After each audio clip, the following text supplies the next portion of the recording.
Una pregunta para ampliar la mirada. Diálogos entre disciplinas para descubrir el mundo. Con vos que estás ahí, en tu casa, en las aulas, con los y las docentes. Nuevas formas de conocer, otros modos de aprender. Seguimos educando.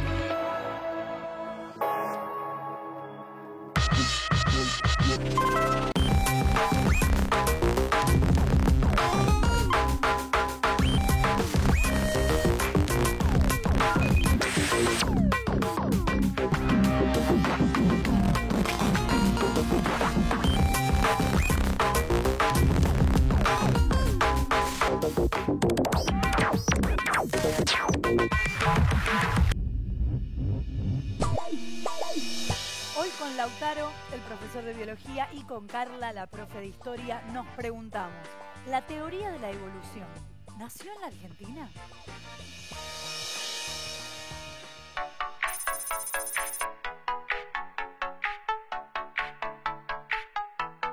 Charles Darwin fue un naturalista inglés. Charles Darwin fue un científico naturalista que descubrió la teoría de la evolución. Charles Darwin fue un naturalista inglés reconocido por la teoría de la evolución biológica. Fue un naturalista inglés conocido por implementar la teoría de la evolución biológica. Fue el científico que, si no me equivoco, planteó la teoría de la evolución, que dice que nosotros vinimos derivados de simios, digamos, o de monos en sí.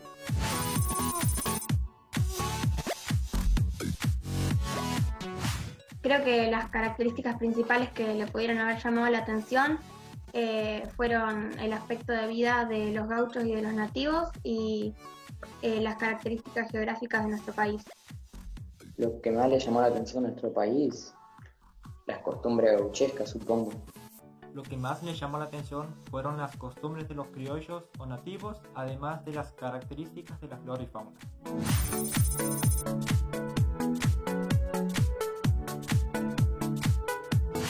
Creo que tardó en llegar aproximadamente de 2 a 3 años a Argentina y viajó en una nave, un barco llamado Beagle. En barco había venido en un Beagle, me parece que se llamaba, y que tardó 2 años en llegar a Argentina y 5 años en volver a Inglaterra. En 1931, Charles Darwin zarpó desde Inglaterra hacia Argentina, para luego llegar 1 año y medio después, aproximadamente.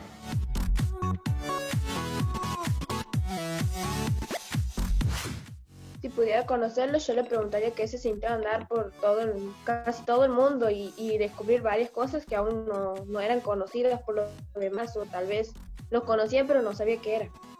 Yo le preguntaría qué pensaría sobre la ciencia en esos tiempos y cómo la compararía con la ciencia actual. Yo a Darwin le preguntaría cómo hizo defender la teoría de la evolución de los otros investigadores y de la Iglesia.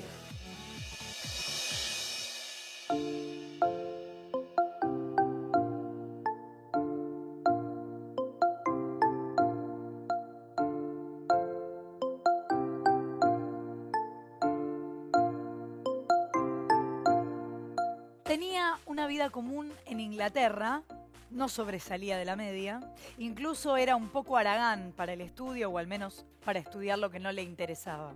Fue su afición por la naturaleza y no su conocimiento científico lo que lo subió a un barco de la Armada rumbo a América del Sur. Se sintió atraído por la riqueza biológica de nuestro suelo apenas lo vio. Cada vez que su barco se detenía, elegía perderse en largas travesías, tierra adentro, para conocerlo mejor. Observó con detenimiento a los habitantes, a la flora y a la fauna, pero fueron los vestigios de nuestro pasado los que le quitaron el sueño. Los restos fósiles que encontró en la Patagonia y en otras partes del país llenaron su cabeza de preguntas y ya no pudo mirar el mundo de la misma manera. Tras recorrer Argentina, Uruguay, Chile, Brasil y otras regiones, volvió a Inglaterra casi 5 años más tarde. Gracias a su permanente lectura durante la travesía y a la infinidad de observaciones y evidencias que pudo recolectar, tuvo un gran reconocimiento dentro de la comunidad científica europea. Aquel joven que partió como un desconocido ahora tenía en sus manos un gran poder, la experiencia.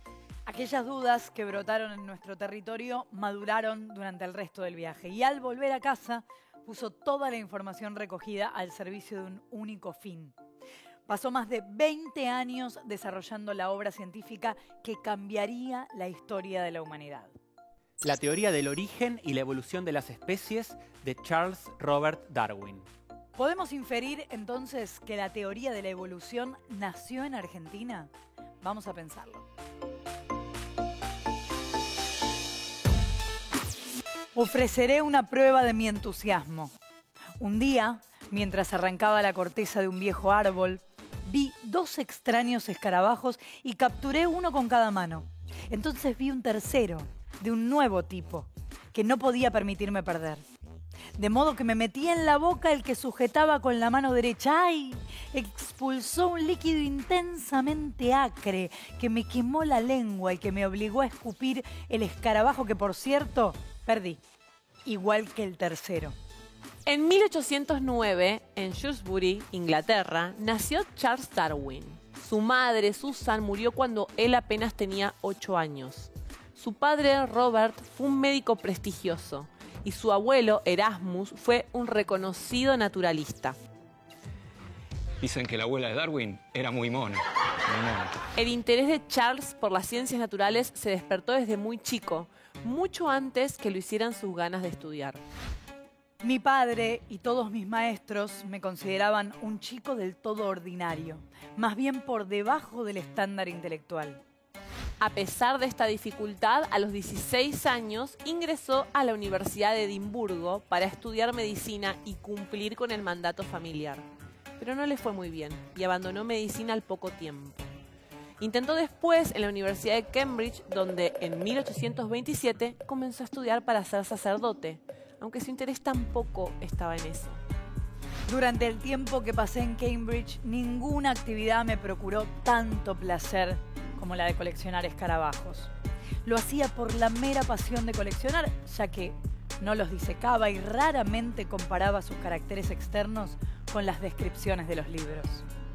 Al menos, realizando esa carrera que le importaba muy poco, presenció disertaciones científicas que sí despertaron su interés y que lo acercaron a destacadas personalidades de la ciencia. Uno de ellos fue Adam Sedgwick, un geólogo de quien aprendió a aplicar una metodología científica en el análisis de lo que observaba. El otro fue John Henslow, profesor de botánica, que le enseñó a tomar datos de sus observaciones y a recolectar muestras de forma detallada. Fue justamente Henslow quien identificó su talento para el estudio del mundo natural y le propuso embarcarse en el bergantín HMS Beagle. Darwin se entusiasmó mucho con la posibilidad de viajar, pero no le fue fácil conseguirlo. Su padre se opuso con firmeza. ¿Qué ventajas podía obtener Charles recorriendo el mundo? Fue su tío, el hermano de su madre, quien logró convencer a Robert para que le permita a su sobrino cumplir ese deseo. Pero para abordar el barco que cambiaría su vida, tuvo que persuadir a alguien más, al capitán. Fitzroy me dijo que había estado a punto de no ser aceptado a causa de la forma de mi nariz. Estaba convencido de que podía juzgar el carácter de un hombre por la configuración de sus facciones y dudaba de que una persona con una nariz como la mía tuviera la energía y decisión suficientes para hacer la travesía. A pesar de su estructura facial, Darwin se aseguró un lugar a bordo del Beagle como naturalista sin goce de sueldo. Se despidió de su padre y de sus hermanas y se trasladó a Plymouth. Debió esperar allí un par de meses, ya que el barco tuvo que volver a la costa en 2 oportunidades. Los fuertes vientos no le permitieron navegar. La naturaleza se resistía a revelarle a Charles uno de sus secretos mejor guardados. Finalmente, el 27 de diciembre de 1831, el Beagle se alejó definitivamente de las costas de Inglaterra. La misión del barco era completar el estudio de las corrientes marinas. La de Darwin era estudiar y recoger muestras de plantas y animales. Nadie imaginó, al enfrentar las aguas del Océano Atlántico, la relevancia científica que ese viaje tendría.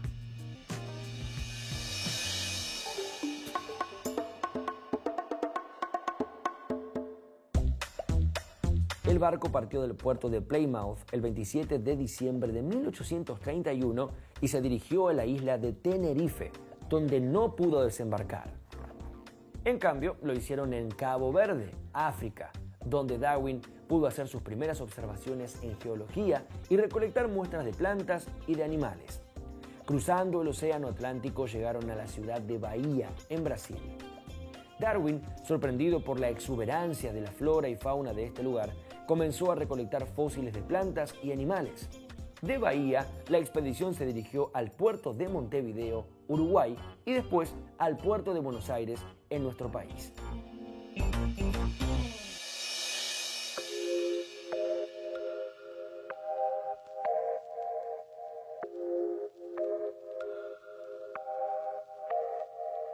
El Beagle, capitaneado por Robert Fitzroy, ingresó a América del Sur en febrero de 1832.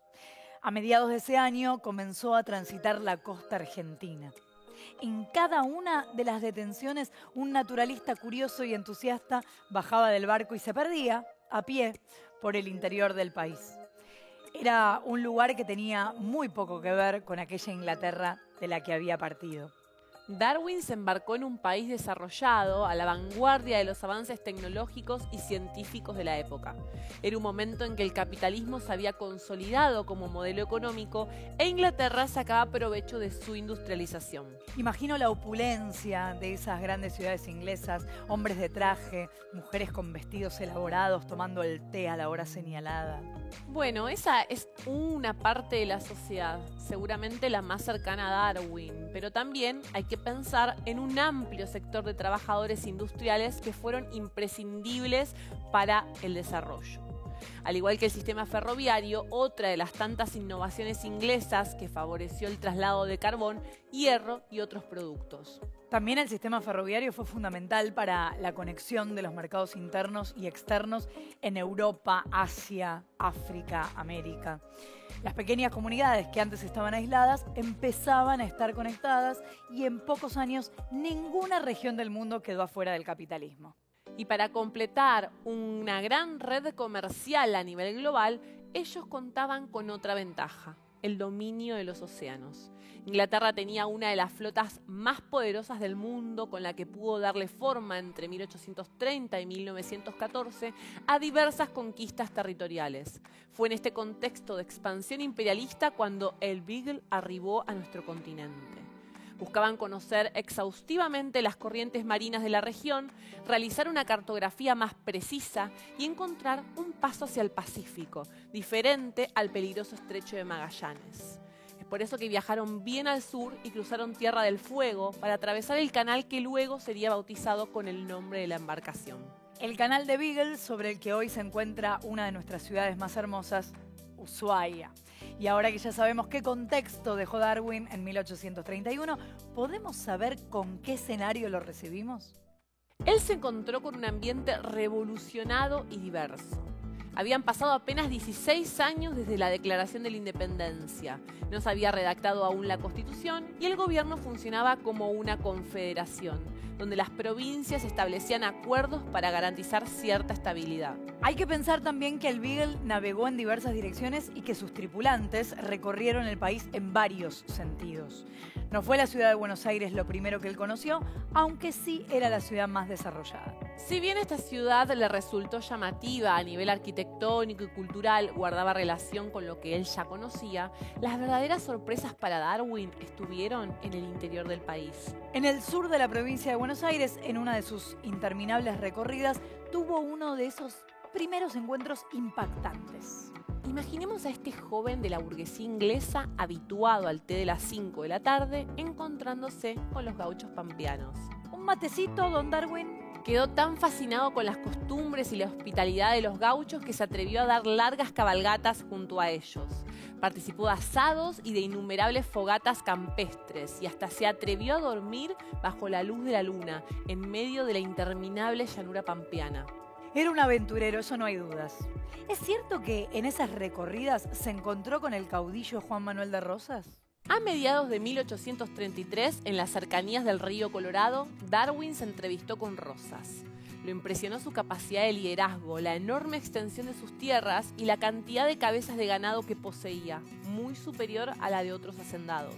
Pero bueno, sabemos que la travesía abarcó mucho más que la región bonaerense. El Beagle recorrió durante mucho tiempo la costa patagónica.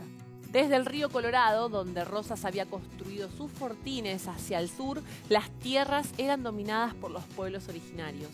Y mientras más austral se tornaba la expedición, menos vestigios de la colonización se encontraban. Fue en Tierra del Fuego donde Darwin conoció a la civilización que definió como más primitiva y salvaje del universo, los yaganes.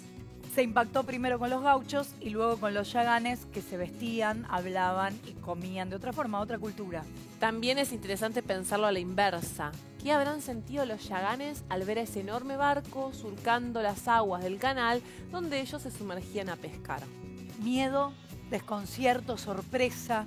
Me imagino que eso sentiría yo al ver una nave espacial aterrizando al costado de la ruta. Hay que aclarar que esa no fue la primera expedición por el sur de Tierra del Fuego. Incluso ellos llevaban a bordo a 3 nativos que habían recogido en un viaje anterior, a quienes devolvieron a sus tierras. Pero sí, fue la primera vez para Darwin en ese lugar, su primer contacto con esa cultura, y él no pudo escapar de la mirada eurocentrista y racista de la época, que determinaba como civilizado a todo lo que venía de Europa y como salvaje a lo nativo. Igualmente encuentro en esto algo paradójico. Darwin, entre decenas de libros de grandes científicos europeos, no pudo ver lo que sí vio en esta región despojada de todo eso. Fue el contacto con lo natural, con lo que él denominó salvaje y no con lo civilizado, lo que le permitió pensar la teoría que cambiaría el mundo de la ciencia. El encuentro de quienes se consideraban civilizados con los nativos resultó de un gran valor para su desarrollo. Sin embargo, el encuentro de los nativos con los civilizados resultó en su exterminio. ¿Quiénes fueron los verdaderos salvajes y quiénes los civilizados? Afortunadamente, Darwin, con sus ideas posteriores, impulsó cambios en la forma de ver al otro. Y mucho de eso tuvo que ver con lo que encontró al recorrer nuestro suelo.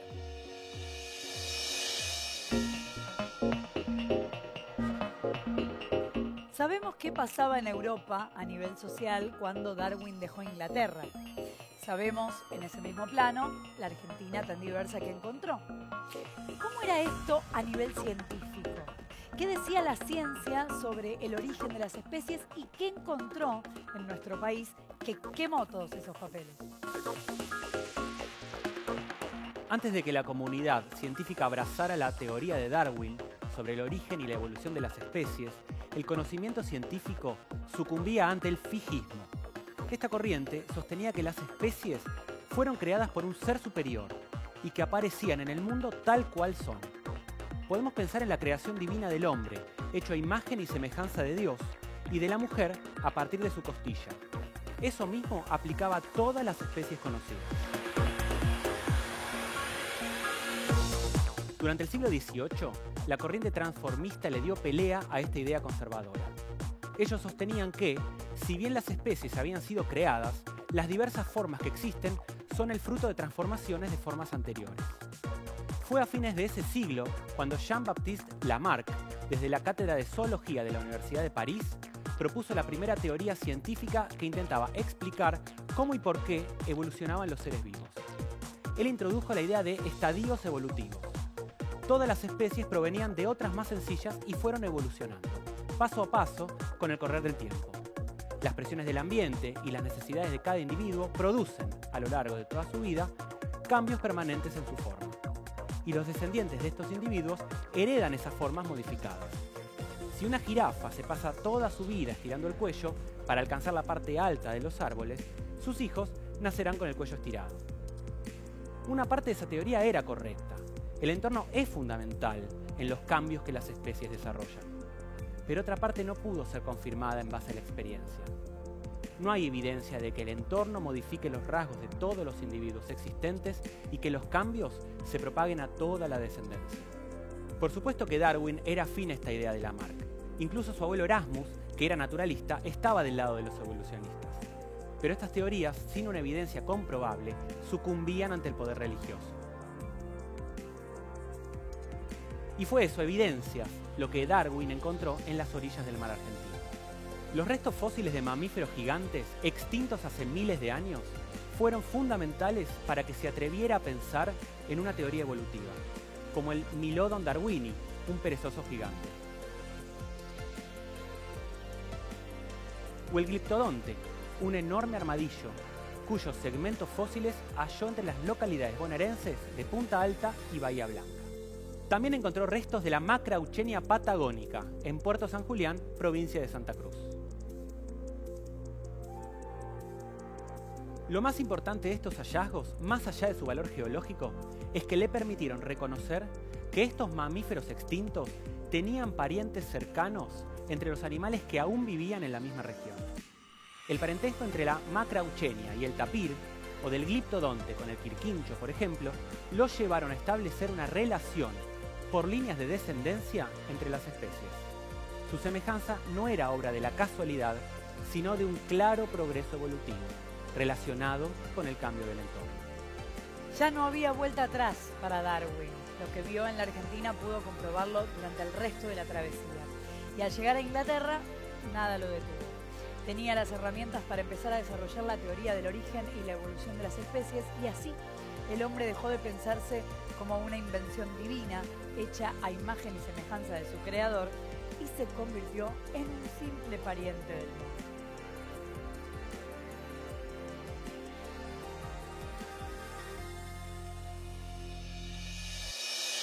El músculo más grande de nuestros cuerpos es el glúteo máximo, que ilustra bastante bien lo que fue la transición de pasar de caminar en 4 patas a 2 piernas. Para esta transición fue necesaria la aparición de un músculo grande y grueso para mantener a nuestro cuerpo parado. Esto no es lo mismo en aquellos primates que no caminan en 2 patas. Los chimpancés y los gorilas también tienen glúteo máximo, pero es más pequeño. Claro, son animales cuadrúpedos y no requieren de un músculo grande y grueso para mantenerse parados mientras van caminando. ¡Epa, flechita! ¡Epa, doctor! ¡Mire! No se preocupe. Aquí está todo controlado científicamente. Doctor, entonces, ¿cuál es el sentido de caminar en 2 piernas si el cuerpo humano no estaba preparado para eso? Eso no está completamente claro. Pero hay teorías que afirman que en algún momento los humanos necesitaron liberar sus brazos para hacer otras cosas, justamente. Sin embargo, esa decisión tomada hace millones de años tiene su precio, y actualmente estamos pagando el hecho de caminar en 2 piernas con un esqueleto preparado para caminar en 4 patas. El asunto es, por ejemplo, el tener pie plano, que los monos no tienen. Lo que pasa es que nosotros estamos cargando todo nuestro peso a nuestras espaldas. Está riquísima la sopa. Lástima que se le fue un poquito la mano con el cilantro, pero la verdad que está muy equilibrada. Un poquito fría quizás. ¿Quiere probar? Millones de años más tarde, todavía estamos aprendiendo a caminar.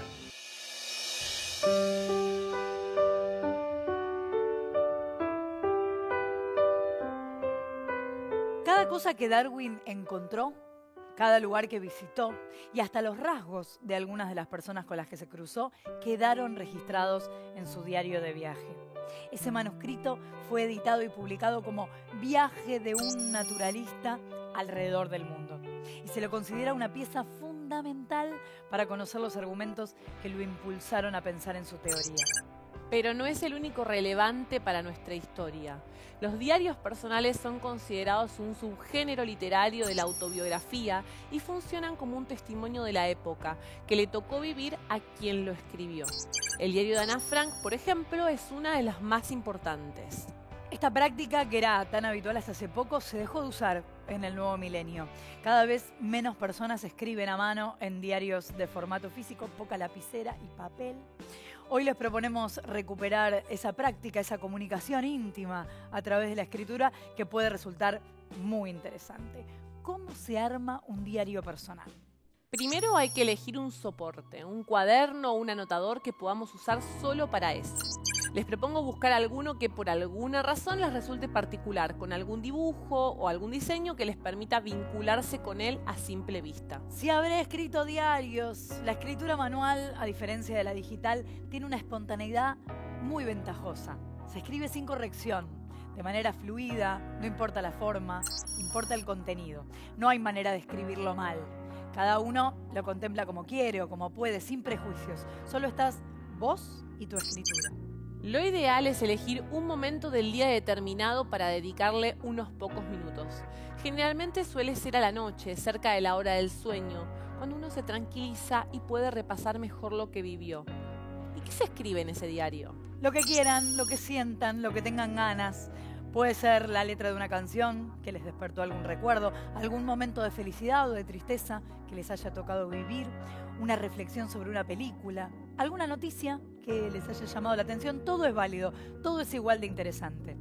¿Para qué sirve escribir un diario? Es una escritura terapéutica muy poderosa. Escribiendo se puede tomar conciencia real de lo vivido durante el día.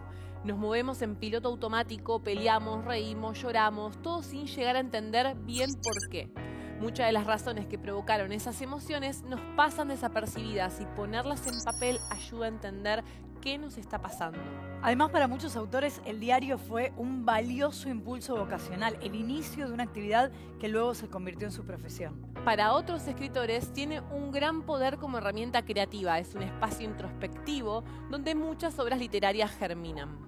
No hay nada negativo en esto que les proponemos. Es algo personal y hasta puede ser secreto. Anímense a escribir para ustedes. Van a poder rever sus días desde otro lugar y entender un poco mejor qué es lo que les pasa.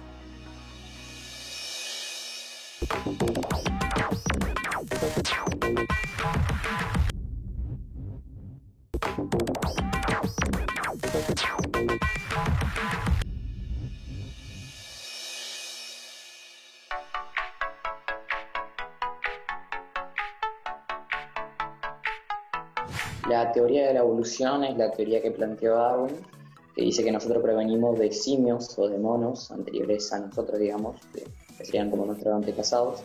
Como que evolucionamos a partir de nosotros, a partir del tiempo. Por eso se llama evolución, porque el ser humano a partir de cada uno va evolucionando y cambiando. El ser humano creo que viene de la evolución de los primates, el gorila, el chimpancé, el gibón y el orangután y el Homo sapiens, que Homo es hombre y sapiens es saber. De los Homo sapiens, es decir, un grupo de primates de origen cretácico hace más de 65 millones de años. El antepasado del ser humano era el Homo sapiens, y una de las diferencias con el humano es que no tenía desarrollado el lenguaje. Supongo que habrá sido como un mono actualmente, algo no muy inteligente, no muy sabio, habrá sido carroñero, supongo, cazaba carne.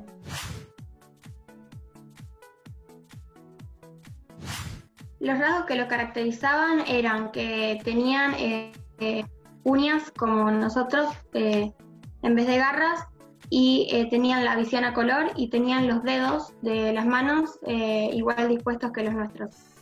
Nos caracterizan la postura bípeda desarrollada y liberadas las extremidades superiores. Y nos parecemos un poco como caminan, solo que ellos eran un poquito más encorvados. Nosotros somos más derechos para caminar, pero es igual la forma de caminar. Lo mismo agarrar las cosas con la mano, somos iguales. Yo creo que los monos, como son actualmente, somos parecidos en que somos inteligentes. Somos muy inteligentes, digamos.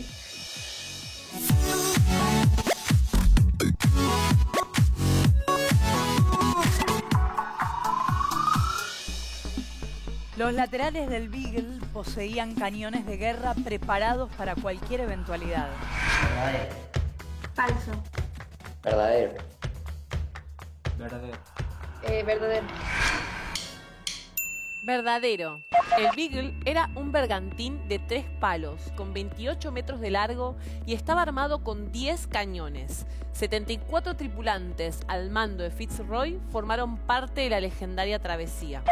Los restos fósiles de mamíferos que Charles Darwin descubrió recorriendo territorio argentino fueron fundamentales para su teoría de la evolución de las especies. Verdadero. Verdadero. Verdadero. Y verdadero. Verdadero. Y no lo digo yo por ser argentino.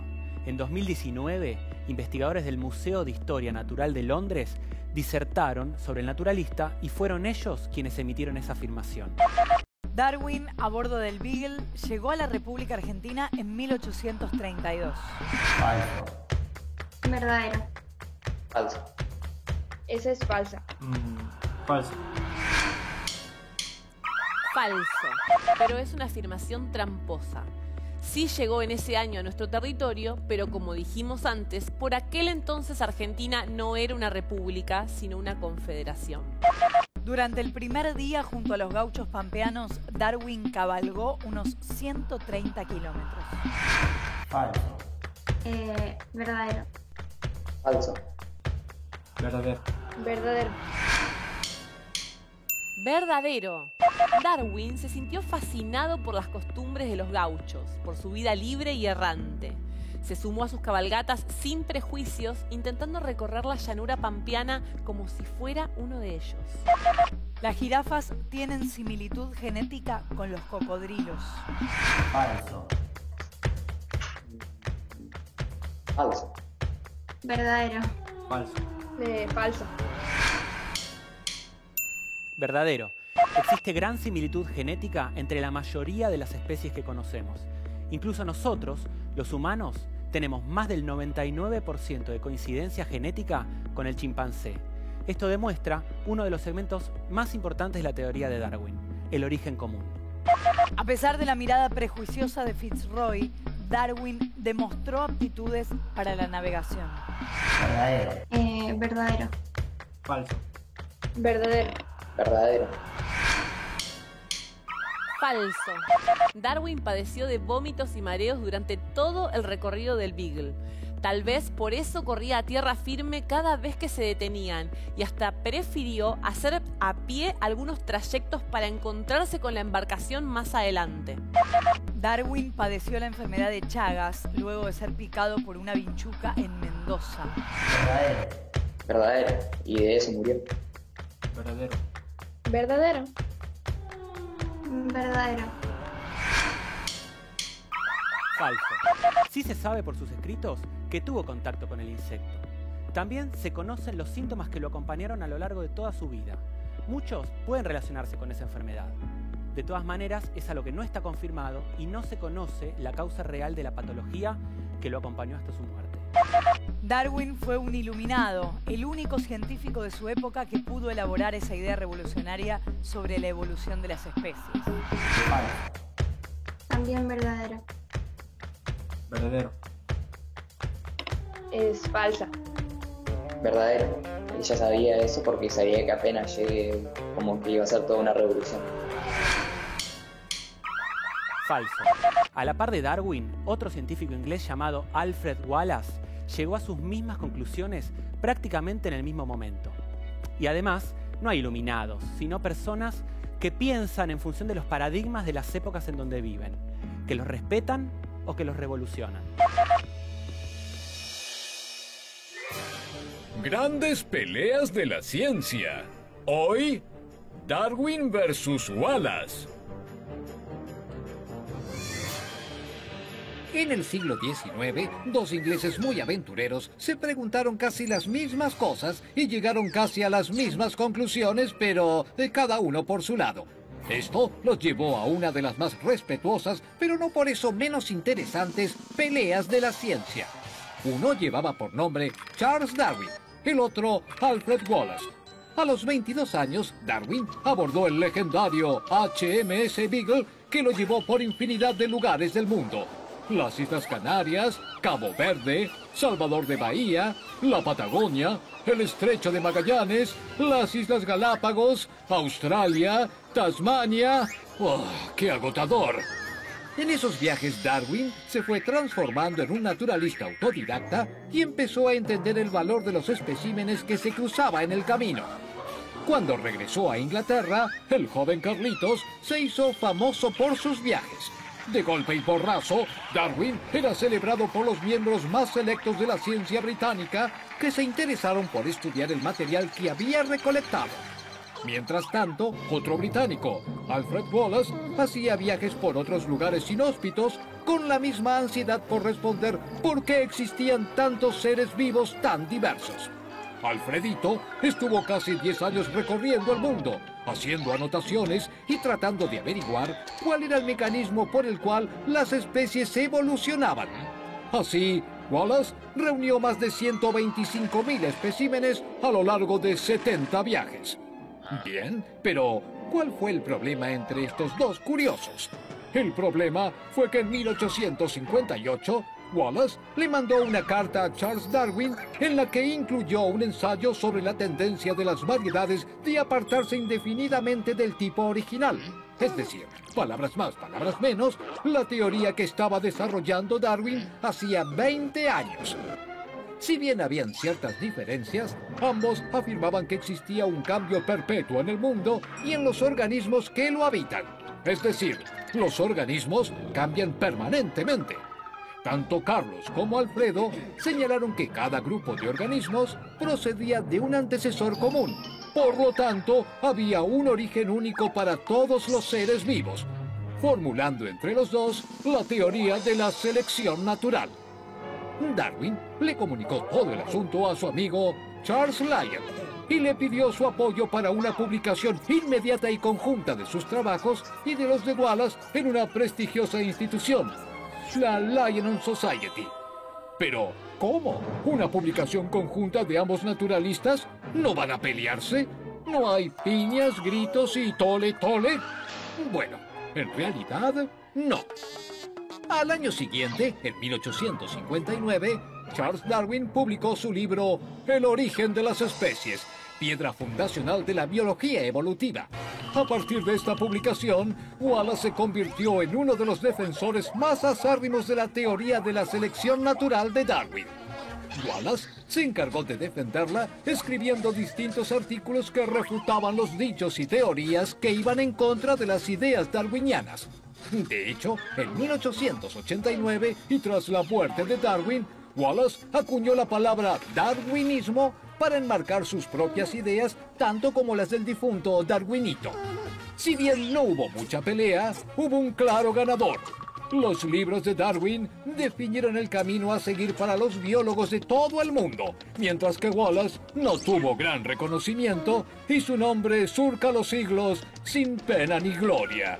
Al final, sobrevivió el más fuerte.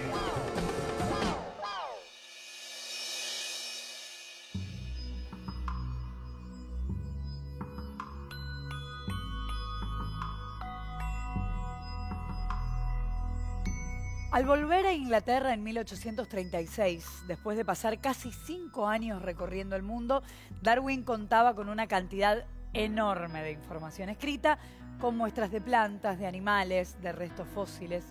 Con todo eso, agregando una investigación profunda, trabajó durante más de 20 años para llegar, de manera científica, a su teoría.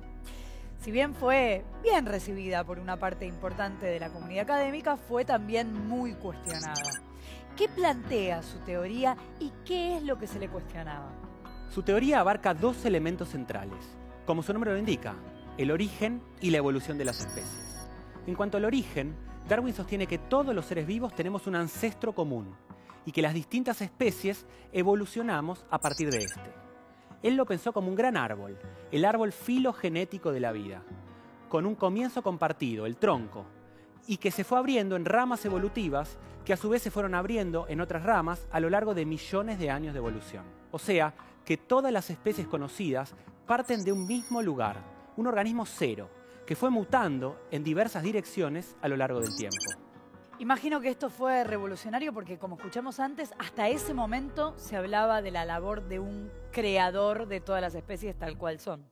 La Iglesia y los científicos cercanos a la teología natural se opusieron enfáticamente a la publicación de Darwin. Entre ellos, un obispo de Oxford declaró que lo que él decía se oponía a la fe cristiana y que no se podía creer en ambas cosas. Pero se puede creer en ambas cosas. Por lo menos después de unos años, Darwin encontró una manera de proponerlo. Hizo una corrección en su teoría, indicando que este organismo primogénito, la primera y única vida que hubo en la Tierra, fue efectivamente ideado por el Creador. De esta manera, la teoría de Darwin no desconoce la existencia de un Dios, pero modifica las formas en la creación. Además de los problemas lógicos que tuvo con la Iglesia conservadora, esta idea de origen común disgustó a mucha gente. La sociedad dominante, especialmente en el norte de Europa, se veía como una raza superior a las demás, que no compartía nada con otros humanos, mucho menos con aquellos pueblos nativos de África, India o Sudamérica. Imaginemos lo que fue para ellos asumir la verdad, que todos tenemos el mismo origen. Incluso Darwin tuvo que modificar esa mirada racista con la que había contemplado a los yaganes en Tierra del Fuego. Eran cuestiones culturales y no raciales lo que los diferenciaba. Fue esa forma de pensar lo que le dio a la ciencia una nueva oportunidad para revisar a esos pueblos originarios desde otra perspectiva. Y se descubrió mucho tiempo después que, en verdad, los yaganes no eran tan primitivos. Su lenguaje, que antes se equiparaban con el de los monos, incluía más de 32.000 palabras y una sintaxis más compleja que el griego antiguo. Impresionante. Es un dato revelador de nuestros prejuicios, no solo de los de Darwin. Pero vamos con la otra parte de la teoría, la cuestión evolutiva. Ya sabemos lo del origen común. ¿Cómo funciona la evolución de las especies? Vimos antes la teoría de Lamarck, a la que Darwin era afín hasta desarrollar la suya, que fue ampliamente superadora. Esa teoría sostenía que las especies generaban pequeños cambios a lo largo de su vida en busca de adaptarse al entorno y que luego esos cambios pasaban a la generación siguiente.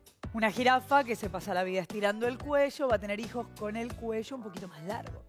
Eso proponía Lamarck, Flor, pero esos cambios físicos a lo largo de una vida no pudieron ser demostrados, ni tampoco que toda la especie generaba esa adaptación. Pero Darwin, en cambio, sí encontró una explicación, la llamada selección natural. En ella dice que si el entorno cambia, solo los especímenes mejor adaptados a ese nuevo hábitat van a poder sobrevivir. Entre ellos se van a reproducir y van a ir generando una descendencia adaptada a este cambio. Si las ramas de los árboles quedan cada vez más altas, solo van a sobrevivir las jirafas que tengan el cuello más largo. Se van a reproducir mayoritariamente entre ellas porque las del cuello corto no van a sobrevivir. Van a aportar de esa forma un rasgo genético común a sus hijos. Este mecanismo, que se repite a lo largo de los años, empieza a generar una especie con el cuello mucho más largo que aquellas primeras jirafas que padecieron el cambio del entorno. Y este cambio, esta evolución, se da permanentemente. Incluso lo estamos viviendo ahora mismo, pero es tan lento el proceso que no llegamos a advertirlo. A pesar de la contundencia de la publicación de Darwin, los detractores también cuestionaron esta parte de su teoría. Por supuesto, cuestionaron todo y está bien hacerlo, pero los cuestionamientos más interesantes fueron aquellos con base científica, que llevaron a Darwin a hacer modificaciones en su libro. También surgieron otras preguntas tras su muerte, que la misma ciencia se ocupó de responder, construyendo una evolución de la teoría de la evolución, porque el conocimiento también evoluciona. Por ejemplo, las alas o los ojos, esos tipos de órganos más específicos y sofisticados, requieren de una explicación evolutiva más compleja, pero que no escapa de la teoría de Darwin. Todavía existen corrientes de pensamiento como el creacionismo moderno que se oponen a esta idea. Se apoyan en el diluvio universal para sortear la información aportada por los restos y los fósiles hallados en diferentes partes del mundo y sostienen la existencia de un creador de las especies tal como las conocemos. Pero gracias a la filogenética, se pudo comprobar a través del ADN el vínculo real entre las especies. Y si se trabaja permanentemente con restos fósiles para construir el árbol filogenético, que es análogo al de Darwin y que valida la teoría del origen y la evolución. En la molécula de ADN se encuentran los genes que contienen y regulan toda la información necesaria para el funcionamiento de ese organismo. Además, todas las especies del planeta compartimos un similar mapa genético basado en la composición de la molécula de ADN. Con las técnicas desarrolladas en los últimos años y los avances en genética, se pudo comparar la constitución química de la molécula de ADN de las distintas especies y, de acuerdo a la similitud y diferencias entre ellas, armar redes de proximidad entre las distintas especies que pueblan nuestro planeta, basadas en la estructura de su molécula de ADN. La secuencia de ADN ha demostrado que el chimpancé es nuestro pariente actual más cercano. Su ADN difiere del nuestro en solo un 2%.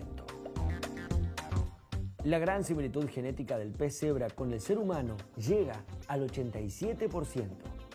Por seguir con las conclusiones recogidas en el estudio comparativo de los diferentes genomas estudiados, hay que reseñar que el 80% de los genes de los ratones, ratas y los monodelfis de Australia se encuentran también en el ser humano. La investigación también ha revelado que el 79% de nuestros genes están en las vacas o el 67% en el genoma de las gallinas y de los gallos. Y por curioso que sea, un 60% de nuestro mapa genético también está presente en un tipo de rana que se utiliza en la investigación, la Xenopus tropical.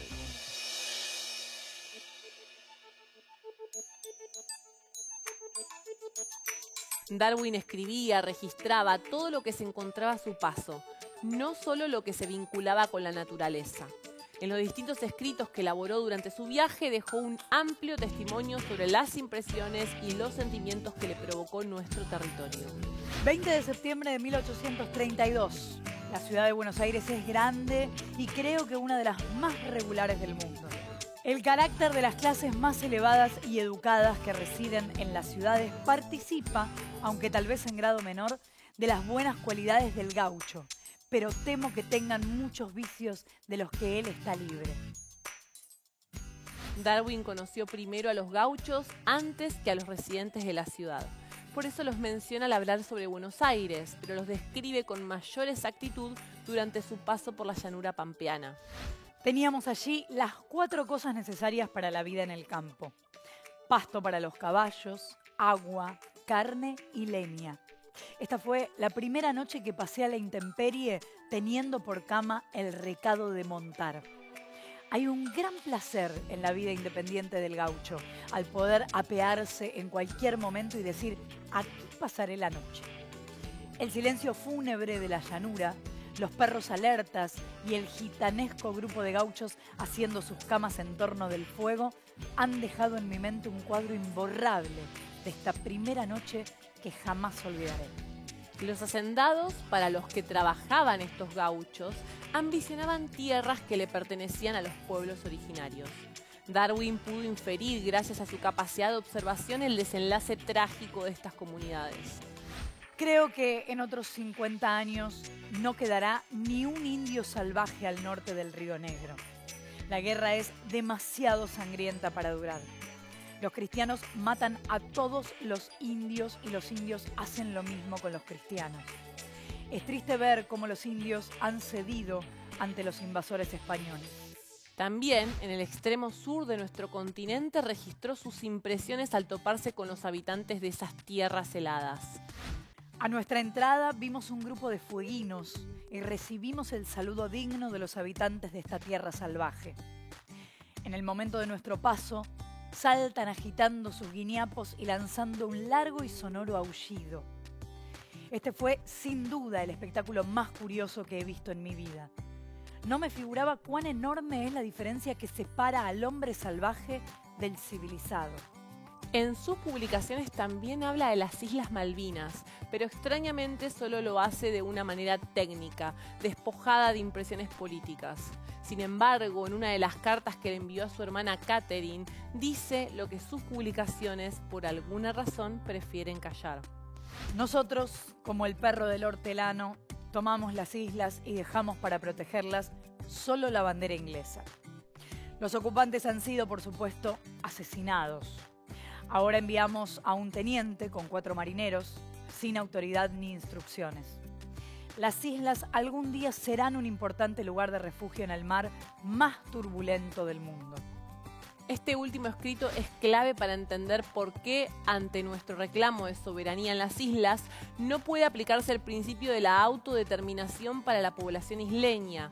Antes que los británicos las ocupen, otros habitantes determinados a quedarse ahí fueron violentamente impedidos de hacerlo.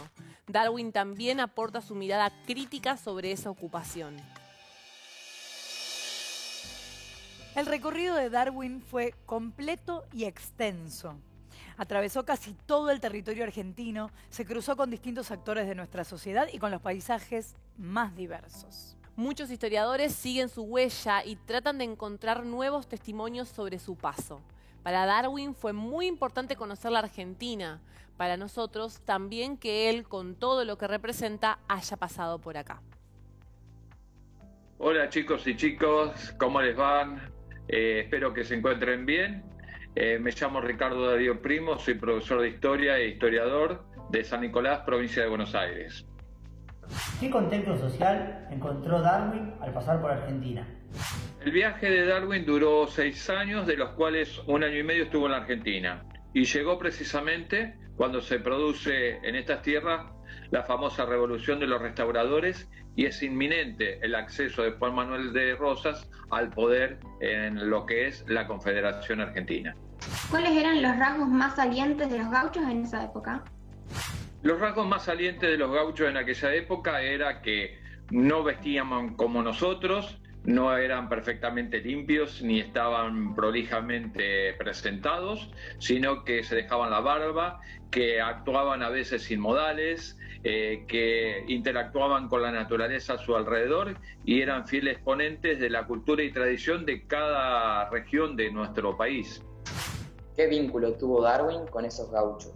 Bueno, Darwin cuando llega a estas tierras tiene contacto con los gauchos, es más, él habla en su libro de los mismos, le llama mucho la atención la rudeza con la que actuaban, su presentación desalineada, su falta de contacto con el exterior que los mostraba como algo incivilizados, pero verdaderamente le llama la atención cómo cabalgaban, cómo cazaban, cómo eran los exponentes de una región que hasta entonces Darwin desconocía. ¿Cuál fue la costumbre argentina que más le llamó la atención? ¿Cuál le llamaría más la atención ahora?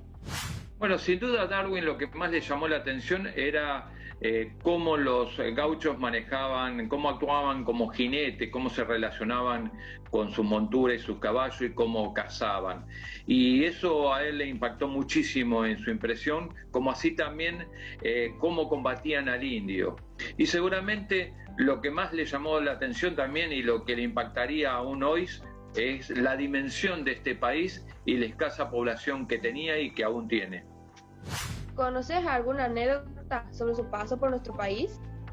Bueno, Darwin va cruzando parte de nuestro país a caballo, siguiendo el camino de postas, y en septiembre del año 1833 se arrima hasta la ciudad de San Nicolás y ahí conoce por primera vez el río Paraná.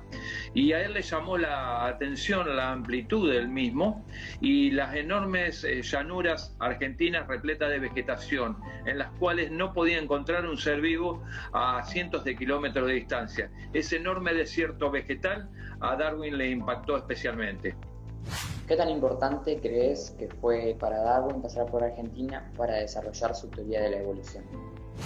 La llegada de Darwin a Argentina termina de confirmar las creencias que él tenía sobre la evolución de las especies, recoge numerosos fósiles y además algo que nos llama mucho la atención, puede determinar de que el caballo que siempre se adjudicó que llegó con los españoles a América tenía un antecedente en la megafauna que habitó estas tierras, cuando él en la localidad de Paraná recoge dientes de lo que fue una especie que habitó la tierra hace 10.000 años, de manera que esto a él lo lleva a convencerse de que la teoría que él estaba esgrimiendo era correcta. Bueno chicos, muchas gracias por su atención, espero que todo esto le haya interesado y si por ahí le queda algo de dudas y desean viajar con su imaginación a través del paso del tiempo y de nuestra historia, les recomiendo que busquen en internet un libro que se llama Viaje de un naturalista alrededor del mundo, de Charles Darwin. Es gratis, lo pueden bajar, lo pueden leer y pueden confirmar el paso de este científico por nuestro país. Una investigación científica generalmente empieza con una observación.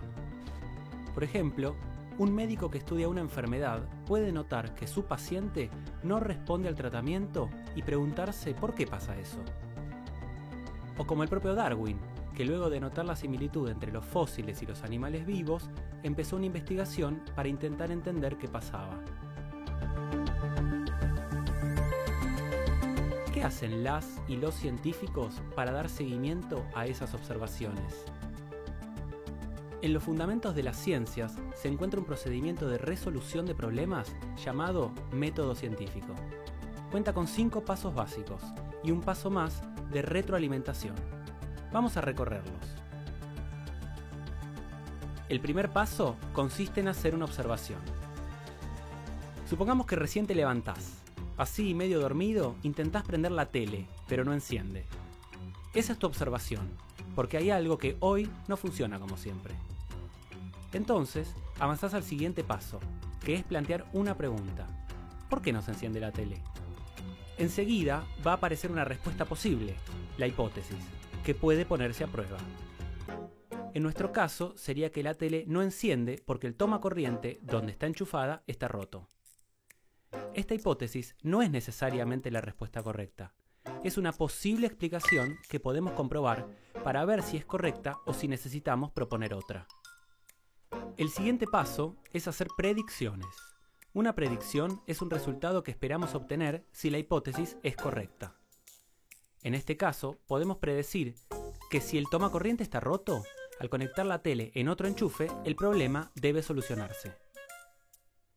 Ahora es el momento de poner a prueba esas predicciones.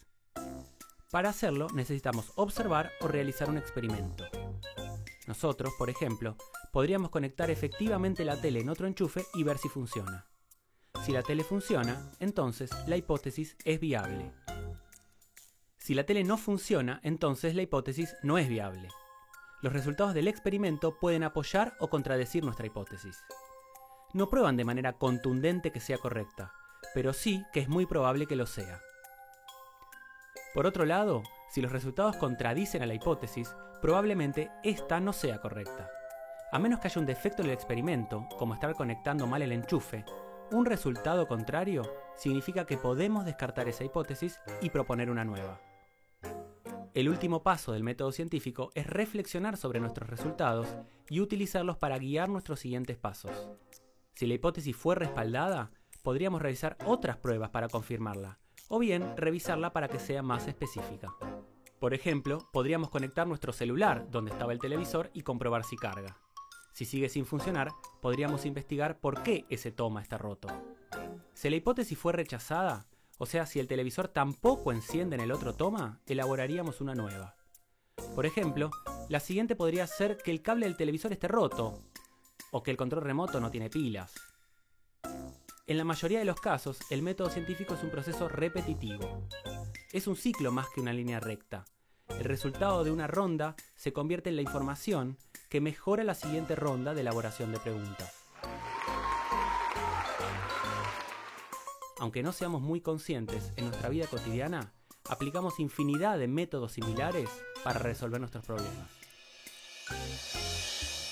Hoy estuvimos junto a Darwin todo el programa, especialmente lo acompañamos en ese viaje que fue tan importante para él y para todos y todas.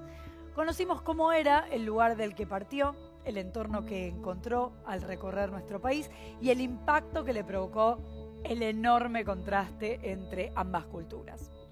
Analizamos qué se pensaba antes sobre el origen de las especies y qué descubrimientos lo forzaron a pensar en una teoría reveladora. También aprendimos qué dice su teoría, qué sostienen los que se oponen y cómo los conocimientos sobre el ADN terminan de inclinar la balanza en su favor. Leímos algunos fragmentos de las impresiones que Darwin registró en su diario de viaje y les propusimos a ustedes elaborar un diario personal. Tuvimos entrevista, contacto con Alfred Wallace y una revisión esclarecedora del método científico. Todo esto sin alejarnos nunca de él. Perdón, Charles, por la marca personal. Otra cosita. Dígame. ¿Usted tenía idea que a través del ADN de los pelos se pueden identificar especies? Me da la impresión que usted me está tomando el pelo. No, para nada. ¿Qué me está diciendo? Escúcheme, un grupo de científicos norteamericanos logró secuenciar el ADN de los mamuts lanudos, que es una especie que... Sí, a través del ADN mitocondrial, se lo escuché decir el otro día al doctor. Son unos animales que desaparecieron hace como unos 11.000 años. Le estoy hablando del año verde, más o menos. ¿Qué me dice? Y la verdad me parece que un poquito tirado de los pelos lo que me está contando. No, le digo más. Escúcheme, este hallazgo, ¿sabe lo que va a permitir? secuenciar el genoma de otras especies que desaparecieron hace miles y miles y miles de años. Claro, siempre que se encuentre un mechón de pelo para poder estudiar, Claro. obviamente. La verdad que es impresionante lo que me dice. ¿No? Sí. Usted, la verdad, que no tiene un pelo de sonso. Le digo más, siempre me sorprende. Ya me lo habían dicho.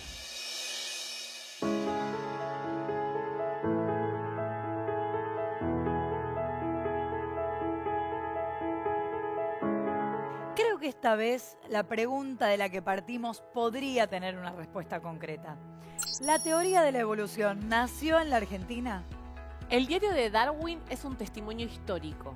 En él encontramos que los primeros pasos hacia su teoría los dio en nuestro territorio.